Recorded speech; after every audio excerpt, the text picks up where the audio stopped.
Investigates with a closer look at voting by mail in Massachusetts. Our Mike Bodette went to the state's top election official with concerns from viewers about how it all works and whether this way of voting in Massachusetts is really ripe for abuse and fraud.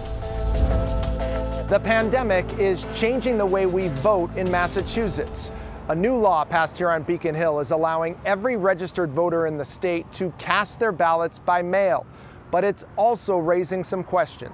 We're used to voting at the polls on Election Day, but now it's easier than ever for people to vote by mail. As Election Day nears, some people are sounding an alarm, fueled in part by President Trump's mixed messages on mail-in voting. One viewer telling 5 Investigates it will be a fiasco. If everyone can go protest, go to beach, restaurants, etc., then they can figure out voting. Another saying, save the tax dollars that it costs to print and mail and do a legitimate election. Do you think mail-in voting is ripe for fraud? No, I do not. In fact, I can prove it because, first of all, we have always had mail-in voting in terms of absentee ballots, and we've had early mail-in voting as part of the early voting process for over 4 years. Secretary of State William Galvin says the rare cases of voter fraud in Massachusetts have involved candidates, not voters, and they've been prosecuted and sent to jail. We're very conscious of security here. There's a barcode specific to them. It's only going to be able to be used by them. It'll track their ballot as the ballot goes through. One viewer told 5 Investigates he received vote-by-mail applications for previous owners who moved out of his house more than 2 years ago. Under federal law, I'm obliged to keep on the voting rolls.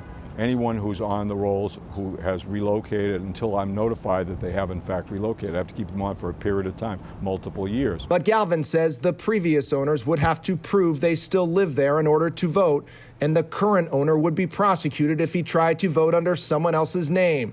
As an extra safety precaution, applications to vote by mail are not forwarded to anyone's new address. Another viewer in Brookline sent us this Republican ballot he received, even though he applied to vote by mail in the September primary as a Democrat. The town clerk's office says he was one of about 30 people in town who mistakenly received the wrong ballot. We think it's limited to one precinct. Anybody, obviously a Democrat, if that's how they're registered, they would not be able to vote in a Republican primary anyways.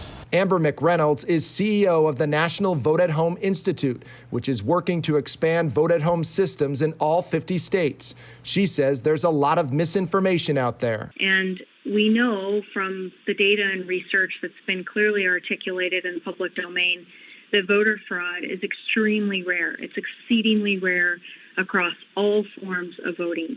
And part of the reason that it's so rare is that there are checks and balances throughout the process, whether it be mail-in voting or in-person voting. If you're planning to vote by mail, you'll need to apply and get that application to your city or town hall at least 4 business days before the election, although officials recommend doing it at least 2 to 3 weeks before the election. Mike Bodette, 5 Investigates.